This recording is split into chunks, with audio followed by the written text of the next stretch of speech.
రీతిగా నా తండ్రి అనేకులను మీరు బలపరచడంలో నా దేవా మీరు కనికరించండి, సహాయం చేయండి అయ్యా.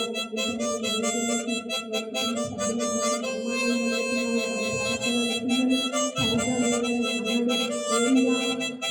నోరు యొక్క కుమారుడు తండ్రి ఏసయ్య అసహ్యమైన పనులను చేసినప్పుడు కూడా ఆ యాజకుడికి ఎలాంటి నొప్పి అతని హృదయంలో కలిగిందో అయ్యా.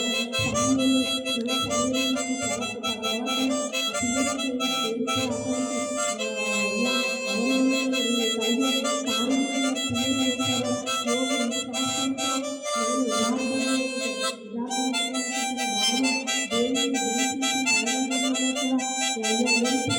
కుటుంబాల్లోనే శత్రువులుగా ఎంతమంది ఉంటున్నారు అయ్యా. వారి పరిచర్య శత్రువులుగా పిల్లలకు శత్రువులుగా ఉన్నారు అయ్యా. వారి పిల్లల వల్ల వారి మాటల వల్ల నాయన ఎంతమంది దేవా అనేకులను గాయపరుస్తున్నారు దేవా.